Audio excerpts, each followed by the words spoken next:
하나님 말씀은요, 이사야 40장 보시겠습니다. 에스더서 강해가 끝났기 때문에 오늘은 단편 설교 하겠습니다. 이사야 40장 1절에서 5절 보시겠습니다. 구약 성경 1014페이지쯤에 있고요.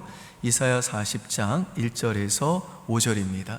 다 찾으신 줄 알고 저와 여러분들 한 절씩 나눠 읽을까요? 1절 제가 읽습니다. 너희의 하나님이 이르시되 너희는 위로하라, 내 백성을 위로하라.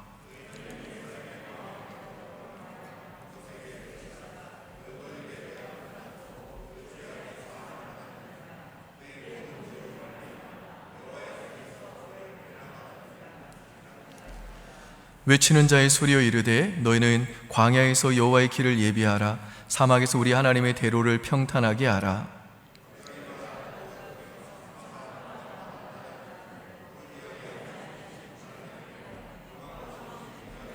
같이 읽습니다. 여호와의 영광이 나타나고 모든 육체가 그것을 함께 보리라. 이는 여호와의 입이 말씀하셨느니라. 아멘, 아멘.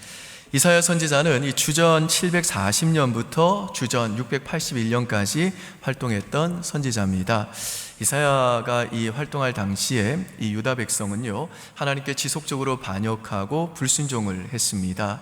그리고 이사야가 죽고 난 이후에도요, 이 유다 백성들은 계속해서 하나님께 반역하다가 결국 여러분이 잘 아시는 대로 주전 586년에 바벨론에 의해서 망하게 됩니다. 이때 많은 유대 백성들이 바벨론으로 포로로 잡혀가게 되지요. 근데 이 이사야 선지자는요, 비록 유다가 그 바벨론에 의해서 멸망하기 약 100년 전에 죽었습니다마는 이 모든 앞으로 일어날 일들을 성령의 감동하심을 따라 미리 내다보면서 이 이사야서를 기록을 했습니다. 그래서 이사야서는 총 성경 전체 권수만큼 권수의 숫자처럼 66장으로 구성되어 있는데요. 이 66장을 크게 우리는 두 파트로 나누어 볼 수가 있습니다. 첫 번째 파트인 1장에서 39장의 내용은 주로 바벨론의 포로로 잡혀가기 전까지 그 불순종하던 유대 백성을 향한 하나님의 경고와 심판의 메시지입니다. 그리고 이 두 번째 파트인 40장에서 66장까지의 내용은 하나님께서 그렇게 바벨론의 포로로 잡혀간 그 유다 백성들 중에 남은 자들을 다시 회복시키시고 구원하시고 다시 그들을 고국 땅으로 돌아오게 하게 할 것이라는 위로와 소망의 메시지입니다. 그래서 이 두 번째 파트의 시작에 해당하는 오늘 본문인 이 이사야 40장은요, 너희는 하나님의 백성을 위로하라 라고 하는 참 은혜로운 말씀으로 시작이 됩니다. 우리 1절과 2절 보실까요? 제가 한번 읽습니다. 너희의 하나님이 이르시되 너희는 위로하라, 내 백성을 위로하라. 너희는 예루살렘의 마음에 맞도록 말하며 그것에게 외치라. 근데 아까 말씀드린 대로 지금 이사야가 전하는 이 말씀은요, 이 바벨론의 포로로 잡혀가 있는 그 이스라엘 백성을 염두에 두고 한 말씀입니다. 그러니까 지금 하나님께서는 참 이 노예로 끌려가서 비참한 생활을 하고 있는 그 이스라엘 백성을 향해서 너희는 내 백성을 위로하라고 말씀하시고, 그 노예 상태에 있던 그 이스라엘 백성들에게는 너희는 나의 위로를 받으라, 그렇게 지금 말씀하는 겁니다. 여러분, 나라가 이 전쟁에서 패해가지고 망해가지고 남의 나라의 전쟁 포로로 잡혀간다는 것은요, 우리가 경험해보지 못해서 잘 모릅니다만은 이건 정말 상상을 초월할 만큼 힘든 일입니다. 예컨대 우리나라의 참 아픈 역사를 소개하고 있는 조선 청년들은 왜 시베리아 포로 수용소로 끌려갔나 라고 하는 책에 보면요, 이런 내용이 나옵니다. 1945년 8월 9일 소련의 극동군은요, 170만 명의 병력을 3개의 방면으로 나눠서 만주와 북조선, 남사할린으로 진격을 합니다. 기습 공격을 받은 일본의 관동군은요, 속절없이 무너지게 되고 6일이 지난 8월 15일 일본은 드디어 항복을 하게 됩니다. 소련군에 항복한 일본군은 69만 7,976명에 달했는데요, 스탈린은요, 그때 부하들에게 극비리의 지령을 보내가지고 일본군 포로 50만 명을 소련 수련 내에 있는 포로 수용소로 보내가지고 전후 복구를 위한 강제 노역을 시키게 했습니다. 이때 일본군 57만 명과 강제 징병된 조선 청년들 1만 명이 시베리아의 포로 수용소로 끌려가게 됩니다. 그래서 영문도 모른 채 일본군에 끼어서 화물차에 실리거나 걸어서 그 시베리아까지 걸어간 조선 청년들이 있었다고요. 조선 청년들은 자신들이 조선인이라고 항변했지만 소련군에 의해서 묵살당하고 말았습니다. 첫해 겨울에 끌려갔던 포로의 10%가 숨을 거두게 되는데 말단 사병이었던 조선의 청년들은 사망률이 훨씬 더 높았다고 그럽니다. 그 포로 수용소에서 나중에 이제 살아 돌아왔던 병사들 중에 한 분이 이렇게 회고를 해요. 추위와 굶주림 때문에 말똥이 감자로 보인 적도 있었지. 한겨울에 마차를 끄는 그 말이 말똥을 싸면 금방 얼어버리는데 내 눈에는 그것이 꼭 감자였어. 호송병의 눈을 피해 몰래 집어 작업장에 가지고 오면 퀴퀴한 냄새가 진동하는 거야. 먹을 게 없어가지고 말똥을 먹었다는 거예요. 또 막사에는 이가 끓었지. 잠자기 전에 누워서 천장을 보면 이가 마치 낙하하는 병사처럼 달려들었지. 그래도 그나마 체력이 좋은 편인 사람만 이를 상대할 수 있었어. 이가 우글거려도 이를 잡을 힘조차 없는 경우도 많이 있었어. 송장을 치울 때 보니 머리와 수염이 온통 이 투성인 거야. 이게 바로 그때 그 시베리아 포롱수에서 생활했던 한 병사의 고백입니다. 그러다가 1948년에 비로소 이 조선인 청년들이 다시 그렇게 꿈에 그리던 고향으로 돌아오게 됩니다. 여러분, 이처럼 전쟁을 보지 않은 우리 세대에서는 이게 잘 상상이 가지 않습니다만은 정말 전쟁에 져가지고 남의 나라에 그렇게 포로로 끌려가서 생활한다는 것은요, 이게 너무 비참하고 너무 고되고 너무 힘든 일입니다. 너무 지친 일이에요. 그런데 이 이사야 40장은 이렇게 절망스럽고 혼탁하고 미래가 없는 그 바벨론 포로로 잡혀가 그 하나님의 백성을 향해서 가장 먼저 하나님이 주신 말씀이 뭐냐 하면 놀랍게도 위로하라는 겁니다. 위로받으라는 거예요. 근데 역사적으로 보거나 사회적으로 보면 정말 위로받을 만한 이유가 전혀 없는 상황이었습니다. 그럼에도 불구하고 이 바벨론의 포로로 잡혀가 있는 그 하나님의 백성들을 위해서 우리 하나님은요, 위로를 선포하고 계시고 너희는 위로를 받으라 지금 말씀하는 겁니다. 여러분, 대체 이렇게 어렵고 힘든 상황에서도 하나님의 백성들이 위로를 받을 수 있는 이유가 뭘까요? 이 시간에는 본문을 통해 우리가 아무리 힘들어도 위로를 받을 수 있는 세 가지 이유를 좀 생각해 보고자 합니다. 첫 번째, 우리가 아무리 힘들어도 위로를 받을 수 있는 이유는 하나님이 우리에게 제사함의 은혜를 주셨기 때문입니다. 2절 다시 한번 보실까요? 너희는 예루살렘의 마음에 닿도록 말하며 그것에게 외치라. 같이 있습니다. 그 노역의 때가 끝났고 그 죄악이 사함을 받았느니라. 그의 모든 죄로 말미암아 여호와의 손에서 벌을 배나 받았느니라 할지니라 하시니라. 여기서 이제 노역이 끝났다는 말은 이스라엘 백성이 바벨론의 포로로 잡혀간 지 이제 70년이 차면 그들이 다시 고국으로 귀환하게 될 거라는 하나님의 약속입니다. 그런데 이스라엘 백성이 바벨론의 포로로 잡혀갔던 이유가 그들의 죄 때문이었기 때문에 그들이 다시 귀환할 수 있었던 이유는 뭐냐면 하나님이 그들의 죄를 용서해 주셨기 때문이라는 겁니다. 그러니까 하나님이 보실 때 그 백성의 가장 본질적인 문제가 죄였는데 이 죄를 하나님이 친히 해결해 주셨기 때문에 아무리 역사적으로 사회적으로 환경적으로 힘들다 할지라도 우리는 위로를 받을 수 있는 하나님의 백성이다라는 것입니다. 그런데 놀랍게도 하나님은 이 이스라엘 백성을 향해 너희가 그냥 죄사함을 받았다라고 말씀을 하지 않습니다. 우리가 어떻게 죄사함을 받았는가 하면 여호와의 손에서 벌을 배나 받았대요. 여기서 배나 받았다는 것은 더 이상 죄값을 치러야 될 대가가 전혀 남아있지 않을 만큼 하나님께서 우리의 죄 문제를 완벽하게 해결해 주셨다는 겁니다. 우리들이 지은 그 죄의 대가를 우리가 스스로는 감당할 수 없기 때문에 하나님께서 친히 배나 자신의 그 손으로 자신이 직접 감당해 주셨다는 겁니다. 이게 무슨 말이죠? 복음이죠. 예수님에 관한 말씀이죠. 그러니까 하나님께서 우리의 죄를 짊어지신 예수님을 십자가에 매달아 가지고 우리가 받아야 될 그 죄로 인한 마땅한 보응과 마땅한 형벌을 하나님의 손으로 그 예수님에게 다 쏟아 부으심으로 우리에게 이 놀라운 제사함의 은혜를 주셨다는 겁니다. 여러분, 그래서 우리는 예수 그리스도의 십자가를 의지해서 회개해서 정말 죄로부터 완전히 자유롭게 된 자들입니다. 깨끗하게 된 자들이라고요. 여러분 믿으시나요? 아멘. 믿으시나요? 아멘. 여러분, 이건 믿어야 돼요. 이건 믿으셔야 돼요.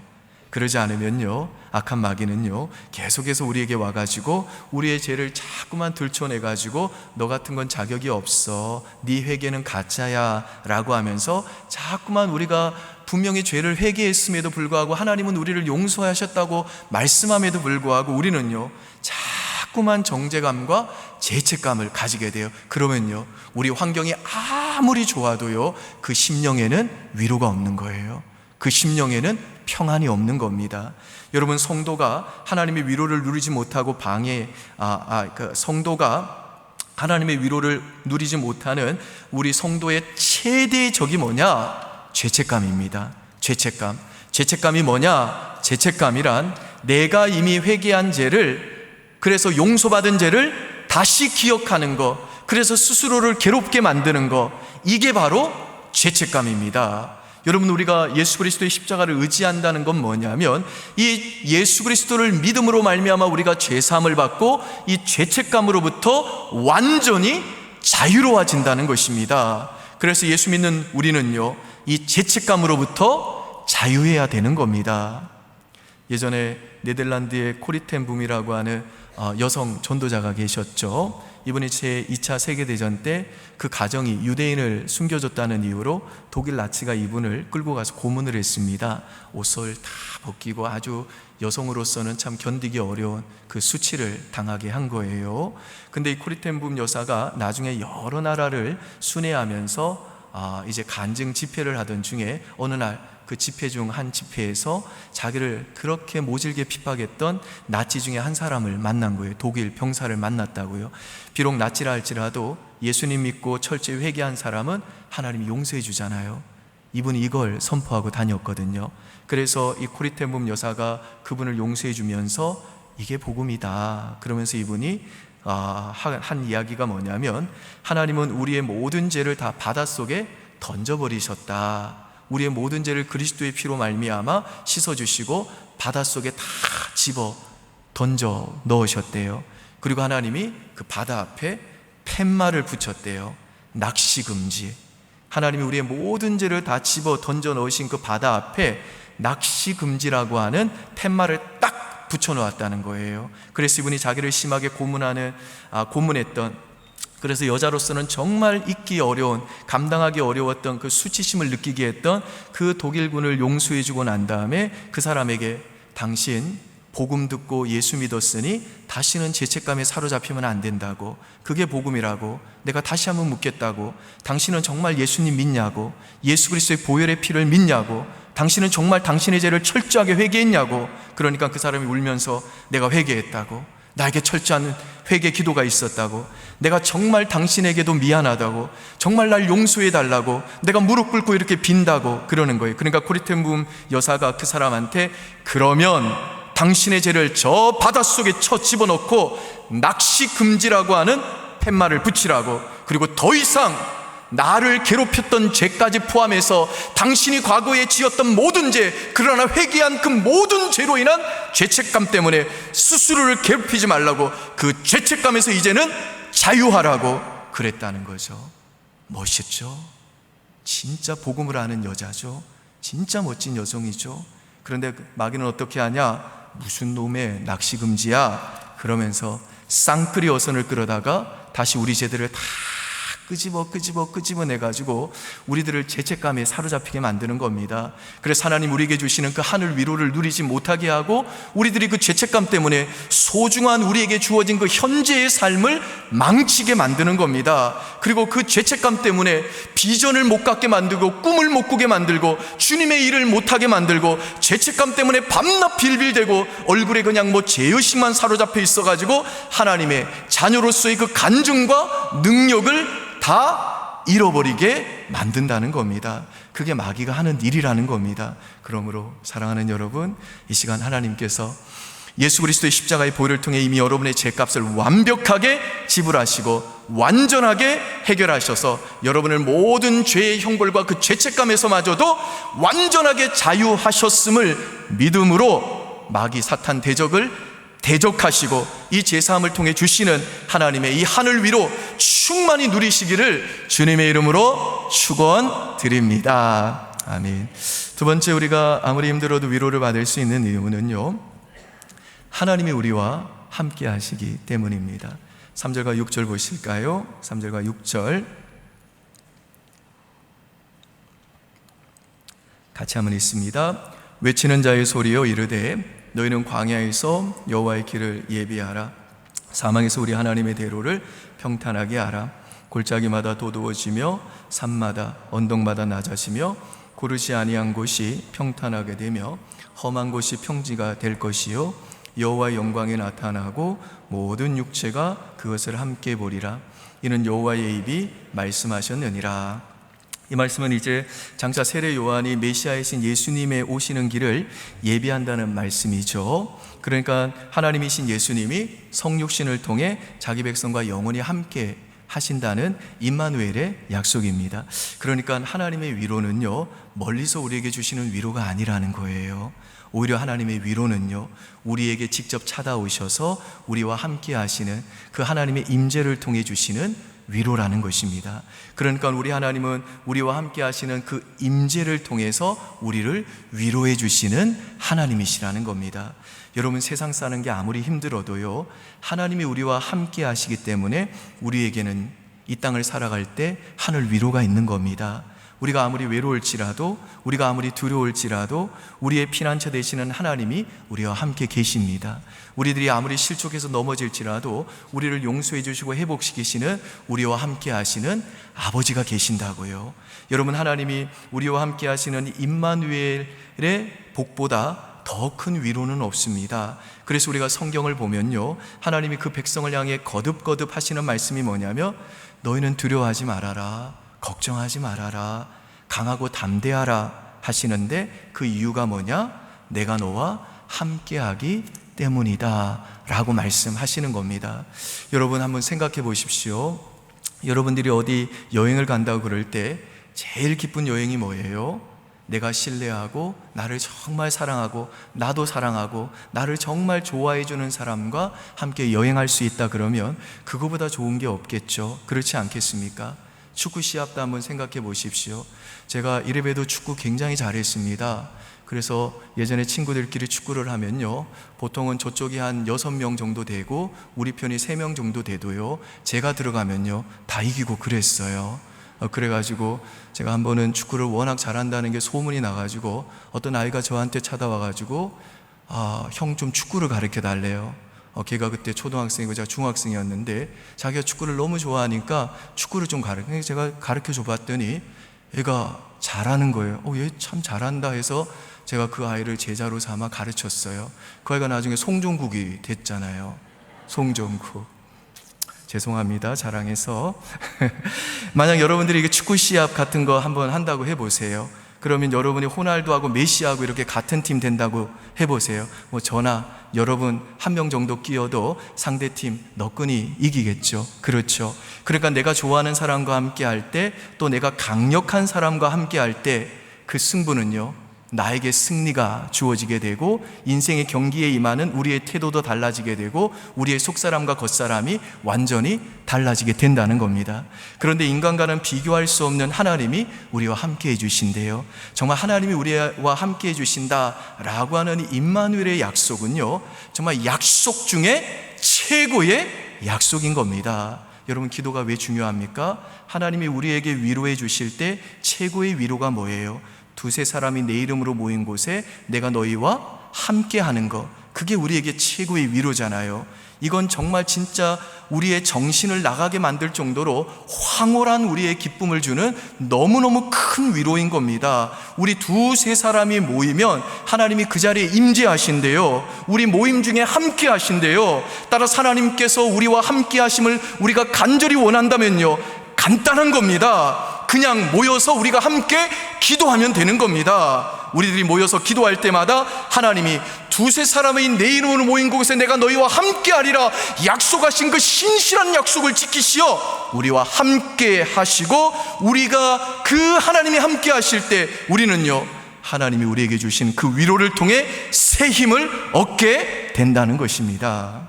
그래서 영어로 위로라고 하는 단어는 comfort죠. 이 com은요, 함께하다라는 뜻이고, 포트는요, 힘이라는 뜻입니다. 라틴어로. 그러니까 컴포트, 위로라는 말은 뭐예요?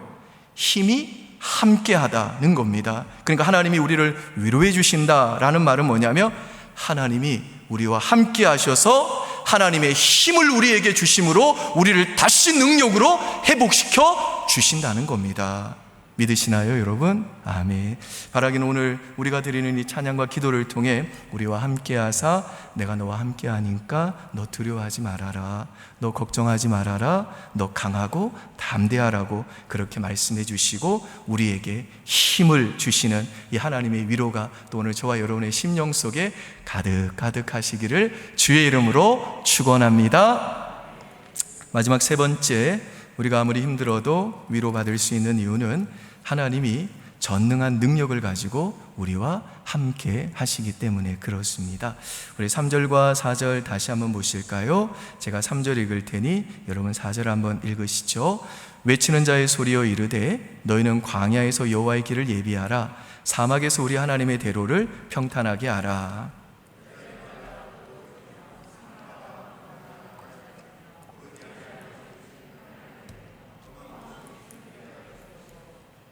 아멘.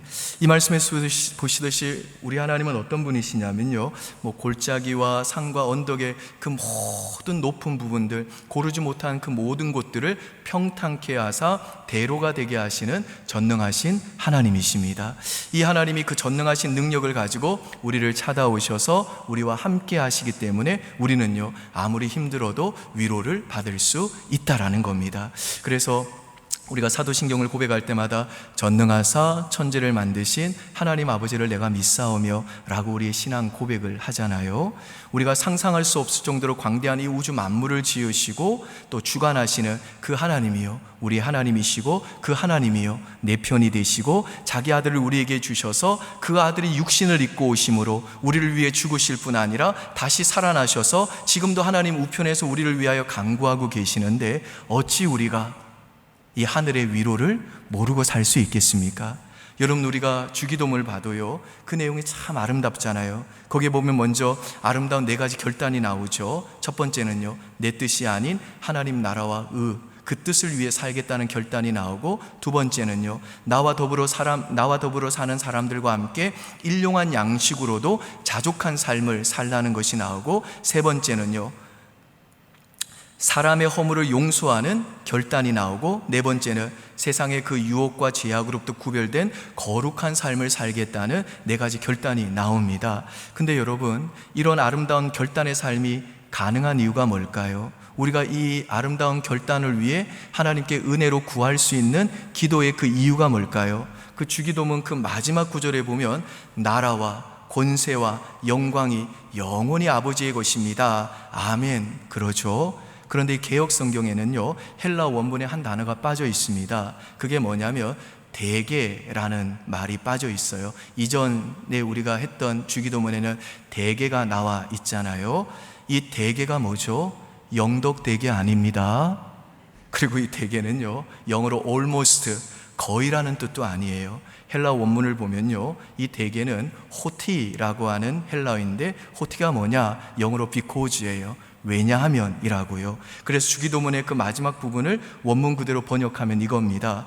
나라와 권세와 영광이 영원토록 아버지의 것이기 때문입니다. 그러니까 우리 하나님은 온 세상을 창조하신 전능하신 하나님이라서 나라와 권세와 영광이 영원토록 우리가 아버지라고 부르는 그분의 소유이기 때문에 우리는요, 그 모든 것들을 하나님 나라와 의를 구하고 일용할 양식을 구하고 용서할 수 있는 은혜를 구하고 유혹과 죄악으로부터 벗어날 수 있는 거룩한 삶을 살게 해달라고 우리 하나님 아버지께 기도할 수 있다라는 겁니다.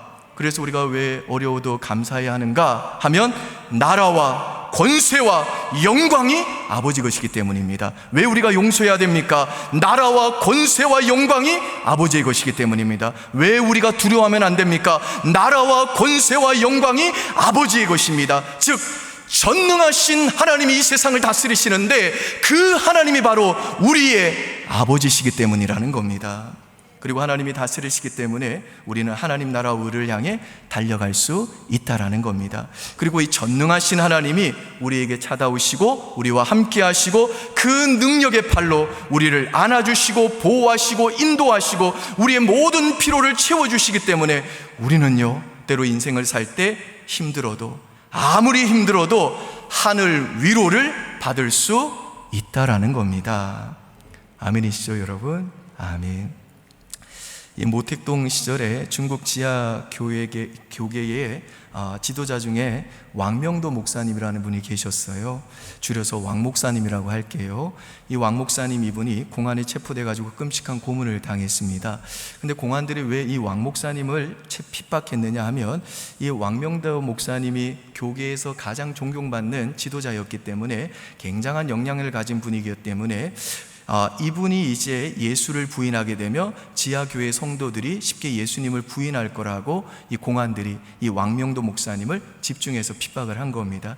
그래서 이분이 고문을 이제 받는데 이 고문을 견뎌내셔야 됐는데 너무 이 고문이 심하다 보니까 이분이 그 고통을 이기지 못하고 베드로처럼 예수님을 부인했습니다. 그리고 감옥에서 풀려났어요. 석방은 된 거예요. 근데 더 고통스럽대요. 주님께 대한 송구한 마음이 막 짓누르더라는 겁니다. 두통이 떠나지를 않더래요. 그렇죠. 예수님 부인하고 평안이 있겠습니까? 그래서 두통이 떠나지를 않는 거예요. 근데 그때 이 왕명도 목사님이 깨달았대요. 주님이 나를 버리지 않으셨구나. 주님이 나 안 버렸구나. 자기 머리가 너무너무 아픈데 주님이 자기를 안 버렸다는 거예요. 왜냐? 나는 예수님 부인했지만 자기한테 이런 고통이 계속 있는 거 보니까, 주님이 이런 징계를 나한테 내리는 거 보니까 주님이 여전히 나 붙들고 있는 거구나. 나 포기하지 않는 거구나.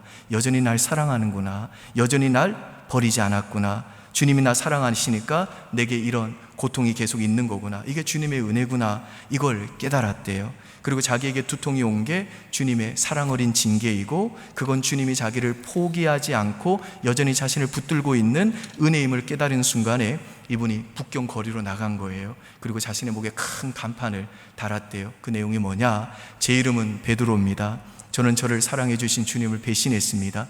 저는 베드로입니다. 그렇게 막 울면서 북경거리를 다니면서 공개 자백을 했다는 거예요. 그리고 다시 그래서 공안한테 체포돼가지고 19년간을 감옥 생활을 했습니다. 이 소식이 또 지하교회에 소문으로 퍼진 거예요. 그리고 이 왕명도 목사님의 이런 길거리 행진 소식을 듣고 또 19년 감옥 생활 소식을 듣고 지하교회 지도자들이요, 다시 큰 도전을 받고 용기를 얻었다는 겁니다.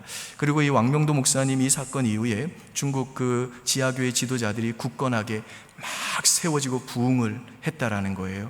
이제 시간이 지나서 19년 그 감옥 생활에서 풀려나던 날에 사람들이 왕명도 목사님에게 물었습니다. 어떻게 그 힘든 걸 견디셨습니까? 그때 이분이 웃더래요. 웃으면서 찬송을 부르면서 대답하시더래요. 찬송가 384장이에요. 나의 갈 길 다가도록 예수 인도하시니 내 주 안에 있는 긍휼 어찌 의심하리요. 믿음으로 사는 자는 하늘 위로 받겠네. 무슨 일을 만나든지 만사형통하리라. 무슨 일을 만나든지 만사 형통하리라. 왕명도 목사님이 웃으면서 이 찬양을 부르시더라는 거예요.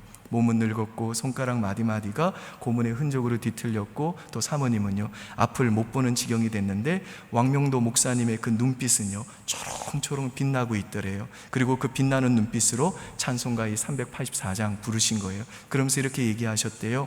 저는 감옥에서 이 찬송을 잊은 적이 없었습니다. 이 찬송의 가사같이 하늘의 위로가 제게 있어서 16년간 저는 아주 행복했습니다. 사랑하는 여러분, 두려운 순간 있으세요? 주님 바라보십시오. 하늘 위로가 있습니다. 고통스러우세요? 주님 바라보세요. 하늘 위로가 있습니다. 여러분, 예배가 그래서 중요한 거예요. 예배에는 주님의 임재가 있거든요. 예배에는 주님의 치유가 있거든요. 그래서 여러분, 예배 떠나면요 그럼 괴로워야 돼요. 그게 복인 거예요. 주일 예배 빼먹고 사업이 잘 될 때도 그게 괴로워야 돼요. 예배 잘 나오다가 몇 주 빠졌을 때 뭔가 허전해야 돼요. 새벽 기도 잘 나오다가 몇 번 빠지면 뭔가 좀 이상해야 돼요. 그렇게 영적인 감각이 살아있어야 돼요. 이게 복인 겁니다. 주님 떠났을 때 괴로워야 돼요. 그게 복인 겁니다. 그러므로 사랑하는 여러분, 넘어지고 깨어져도 주님께 오십시오. 그럼 다시 살아날 수 있습니다. 누가복음에 보면요 우리가 잘 아는 말씀 나오죠. 탕자가 돌아올 때 아버지의 자세가 참 특이합니다. 그 자세가 너무너무 감동적이에요. 누가복음 15장 20절에 보니까 이제 일어나서 아버지께로 탕자가 돌아갔다고 그랬습니다. 그런데 그 돌아온 탕자를 맞이하는 아버지의 모습이 이상해요. 아직도 거리가 먼데 아버지가 그를 보고 치근히 여겨 달려갔대요. 그리고 목을 안고 끌어안았대요. 왜 그렇게 아버지가 서둘렀을까요? 그 당시 유대인 사회에서는요 모세 율법에 따라 그 아이는요 자기 가족과 자기 마을에 불명예를 끼친 그 아이이기 때문에 돌에 맞아 죽어도 되는 겁니다. 그런데 아버지가 달려가가지고 아들을 얼싸안았다는 건 뭐냐? 지금 이 아버지가 왜 이웃들에게 외치는 겁니다. 어서 내 아들에게 돌 던지십시오. 단 내가 그 돌을 대신 맞겠습니다 라고 말씀하는 겁니다. 여러분, 이건 갈보리 십자가에서 일어날 일을 우리 주님이 미리 보여주신 거잖아요. 여러분, 예수님이 친히 나무에 달려서 우리 죄를 담당하셨습니다. 우리의 죄와 슬픔과 아픔을 담당하셨습니다. 자격 없는 우리에게 말할 수 없는 사랑을 베푸셨고, 우리가 맞아야 될 그 무시무시한 심판의 돌을 우리 대신 맞아주신 겁니다. 그리고 우리 주 예수 그리스도의 이 무한한 십자가의 공로 때문에 우리 하나님은요 우리에게 제사함의 은혜를 주셨고, 우리와 영원토록 함께 하시고, 그 능력의 팔로 언제나 우리를 안아주시고 보호하시고 인도하시고 우리의 피로를 넉넉하게 채워주시기 때문에 우리 예수 믿는 하나님의 백성들은요 이 험난한 인생길 걸어가다가 때로는 너무너무 힘들고 지치고 낙심해 있을 때라도 그때에도 언제나 하늘 위로를 받아 누릴 수 있는 것입니다. 바라기는 이 시간에 이후에 드려진 우리의 찬양과 기도를 통해서 이 하늘 위로를 다시 한번 넘치도록 받으시고요, 그 하늘 위로를 통해 우리의 아픔과 상처가 치유되고 또다시 또 힘을 내어가지고 우리에게 주어진 그 인생길 노래하면서 믿음으로 묵묵히 걸어가는 저와 여러분 될 수 있기를 주의 이름으로 축원드립니다. 아멘. 이 시간 우리 함께 찬양하겠습니다. 제가 무슨